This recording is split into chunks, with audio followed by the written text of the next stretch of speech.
अदाकार हज़ारें जेको आहे सो गुलूकार पैदा कया। कुछ चंद साल अॻु में टीवियुनि ते असां गुलूकारनि खे ॾिसंदा हुआसीं, लेकिन अचानक के असांजे नज़रनि जे आॾो खां हटी विया। उहे कहिड़ा गुलूकार आहे, अॼोके वीडियो में ॻाल्हि कंदासीं गुलाब चांडीअ जे बारे में, जेको इंतिहाई बहितरीनु फ़नकार हुयो सिंध जो ऐं हिकु बहितरीनु ड्रामे जो अदाकार हुयो। सिंधी ड्रामा त हुन सिर्फ़ु 3 खां 4 कया हुया, लेकिन उर्दू ड्रामनि में उन धूम मचाए छॾियो उन ऐं खोड़ सारा ड्रामा जेको आहे सो उन रिलीज़ कराया हुया। गुलाब चांडियो केरु ऐं किथां जो आहे ऐं गुलाब चांडिए कॾहिं ड्रामे जे जेको आहे सो आगाज़ कयो ऐं गुलाब चांडियो 3 महीना थाणे में छो बंदि रहियो, तफ़सीली वीडियो में ॻाल्हि कंदासीं।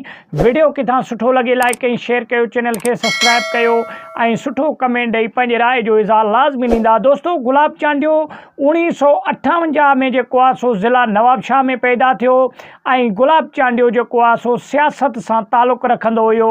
ज़ुल्फ़कार अली भुट्टे जे टाइम में जेको आहे सो ज़ुल्फ़कार अली भुट्टे जे इंतिहाई घणो क़रीब हुयो ऐं मोहतरमा बेनज़ीर भुट्टो खे पंहिंजी भेण करे पोइ 1996 में कराची शिफ्ट थियो, जॾहिं मोहतरमा बेनज़ीर भुट्टो जी हुकूमत हुई ऐं उते जेको आहे सो फ्रूट क्लार्की टाइम ते हिन खे ड्यूटी मिली वई सरकारी। पोइ उते सेटल रहियो, लेकिन अचानक जेको आहे सो ज़ुल्फ़कार अली भुट्टे जी हुकूमत ख़तमु थी, ज़ियाल हक़ जी मार्शला लॻी वई। पोइ उन में जेके बि सियासी भर्तियूं थियल हुयूं उहे टोटल ज़ियाल हक़ ख़तमु कयूं। उन मां गुलाब चांडे जी नौकरी बि ख़तमु थी वई, बेरोज़गार फिरंदो वतंदो हुयो। पोइ जेको आहे सो जॾहिं तहरीकूं स्टार्ट थियूं ज़ियाल हक़ जे ख़िलाफ़, पोइ हिन बि जेको आहे सो उन तहरीकनि में हिसो वरितो गुलाब चांडे। पोइ हे जेल में बंदि थियो, तक़रीबन 3 हफ़्ता थाणे में बंदि हुयो। पोइ जॾहिं जेल मां निकितो त पोइ हिन जेको आहे सो ड्रामे में अदाकारीअ जो फ़ैसिलो कयो।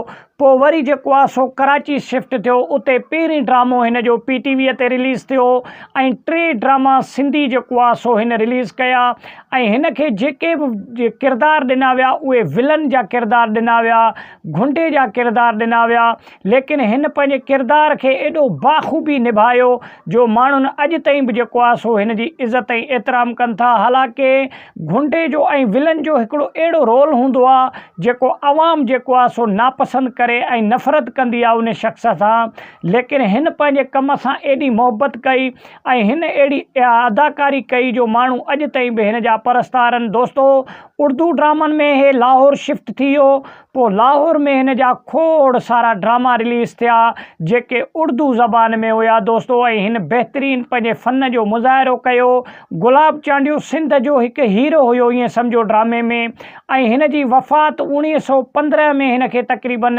2015 में हिन खे दिलि जो दौरो पियो।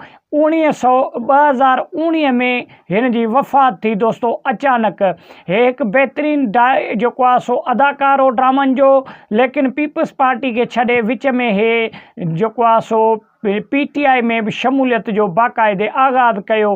हिन सियासत में बि खोड़ चकर हिसो वरितो, लेकिन अनफॉर्चुनेटली हे हाराए पियो वञे, खटे न पियो सघे, लेकिन ड्रामनि में पंहिंजो हिन फर्स्ट क्लास किरदार निभायो। त वरी महिरबानी, मिलंदासीं नेक्स्ट वीडियो में, तेसिताईं ॾींदा इजाज़त। अल्लाह के बाद।